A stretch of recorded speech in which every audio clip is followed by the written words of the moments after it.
राज्यसभा में विपक्ष के नेता मल्लिकार्जुन खड़गे ने कहा, इस सरकार ने 6062 शब्दों का एक डिटेल्ड भाषण तैयार कराया है। कई अहम सवालों पर अभिभाषण मौन है। मैं सदन में 5 जरूरी मुद्दे आपके सामने रखना चाहूंगा। मैं सामाजिक न्याय, सांप्रदायिक सद्भाव, संसदीय लोकतंत्र पर हमलों, अर्थव्यवस्था से जुड़े मुद्दों और किसानों और मजदूरों की समस्याओं, साथ ही विदेश नीति में कमियों पर अपनी बात रखना चाहता हूँ। आपका आभार। 6062 शब्दों का विस्तृत भाषण इस सरकार ने तैयार करवाया है, पर कई अहम सवालों पर अभिभाषण मौन है। मैं सदन में सिर्फ 5 जरूरी मुद्दे आपके सामने रखना चाहूंगा।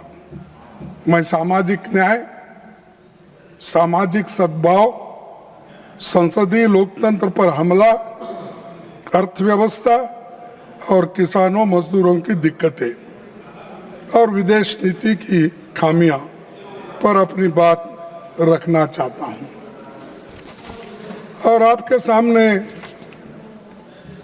ये दिखाना चाहता हूं कि कितना समय इन्होंने देश के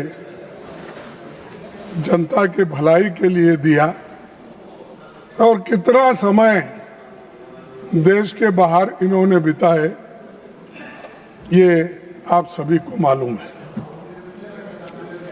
ये सोशल जस्टिस, सबसे पहले मैं सामाजिक न्याय पर बात रखूंगा।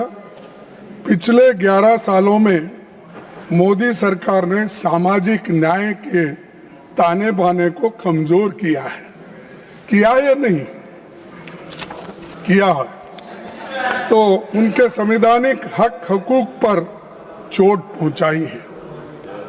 राष्ट्रपति के अभिभाषण में महिला सशक्तिकरण पर बहुत बातें हुई, पर सच ये है महिलाएं बीजेपी के लिए केवल वोट बैंक बन के रही है।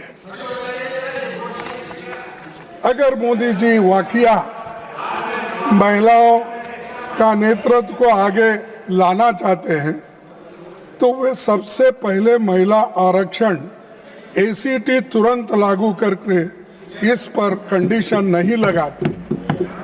अगर आपको उनके बारे में उनको शक्ति देना है, एम्पावरमेंट करना है, तो आप ये बिल पास कर सके उसको लागू कर सकते हैं। अरे आप कहते हो एक करते हो एक, तो इसीलिए ये कंडीशन लागू नहीं करते। इससे जनगणना के नाम पर आपने किया, इसको आगे ढकला। आज से 100 साल पहले जब महिलाओं को वोट का अधिकार भी नहीं था और हमारे देश में भी 78 साल तक वोटिंग का अधिकार महिलाओं को नहीं था,